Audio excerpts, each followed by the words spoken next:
I was born into this business. I'm actually fourth generation in the crane business, and my son, who is now in the business with me, is obviously fifth generation. When I started, it was summers between sophomore and junior year in high school, and we would take and pull beams out, I-beams, from the side of the crane where the outriggers, and put wooden blocks under them and drive wooden wedges underneath to tighten them up.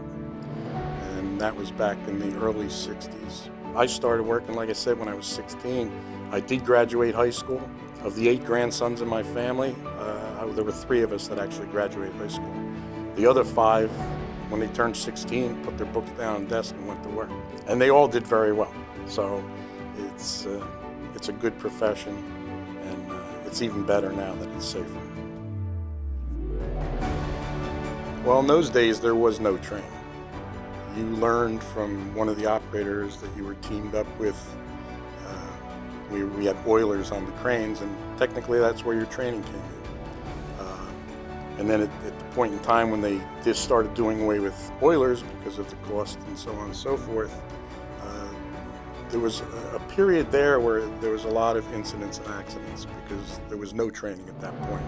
And with the hydraulic cranes, it was the concept that people could get in there as long as you were willing to pull levers and could read, you could operate a crane. That was the mindset. Unfortunately, even the guys that were operating conventional cranes were not familiar enough with the hydraulic cranes. And back in the late 60s, early 70s, a lot of cranes would be turning over on job sites for lack of knowledge, ignorance on the operator's part. I had 2 family members, my father for one, who went out on disability retirement at age 49 back in 1979.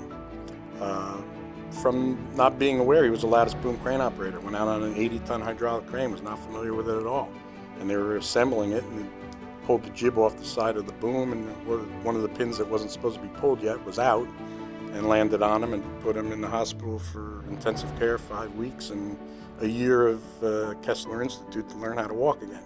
I had another cousin that was crushed between the counterweight and the cab of the crane because one of the oiler's jobs was to polish the crane, and he was polishing the cab of the crane when the operator swung around and crushed him in between the counterweight and the cab. So I firsthand saw that, we have issues with accidents and safety and losing lives in this industry.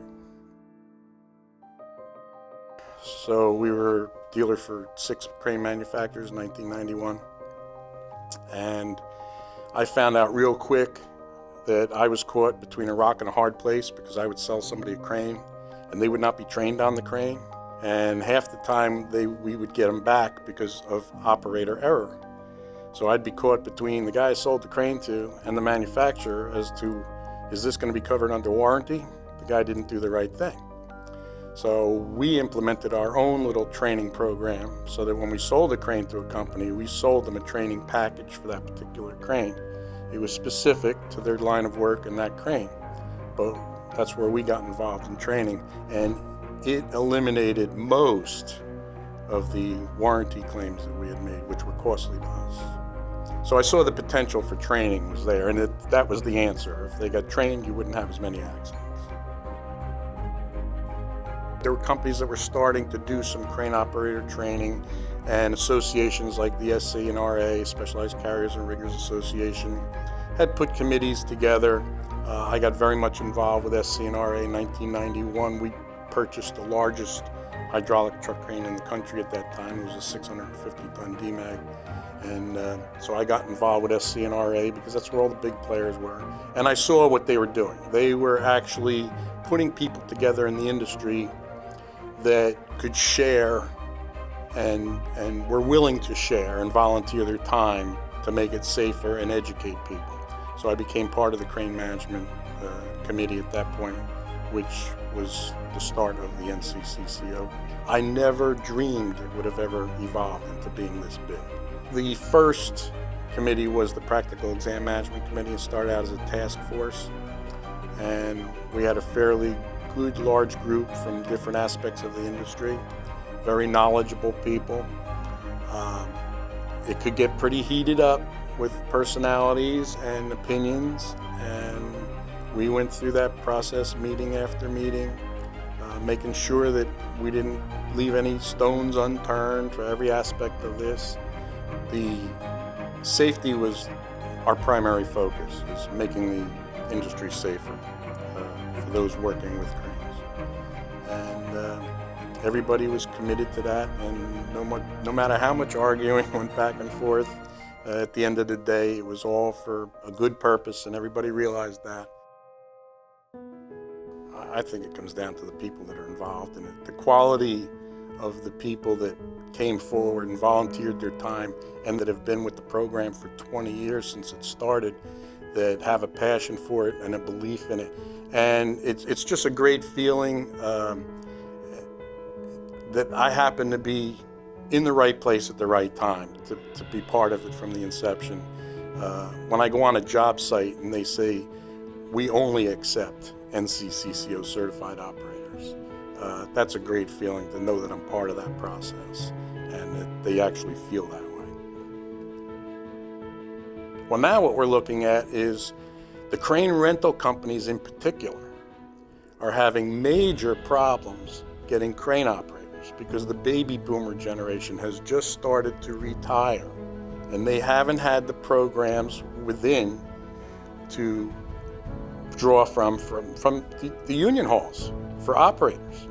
So they're calling the hall for an operator and being told we don't have anybody. But it's a great opportunity for anybody, especially the younger generation that are coming out of college with huge debt and can't even get jobs in their own field. It gives them an opportunity to be able to have a good career. I was very happy to have my number 3 son come into the business. I did have him go to 6 months of a community college just to make sure. And after he did the 6 months, he came back and said, no, I want to be in the crane business. So in 2005, he came and got involved right away with CCO. He's an examiner for the mobile and signal person. And it's interesting, speaking of examiners, I did check into how many tests I've done in the last 20 years. And I was told that I've done almost 1,286 practical exams that I've administered myself in the last 20 years. And I know that my son's, he's actually done more than I have. So I'll bet you my son has now administered at least 1,000 CCO practical tests.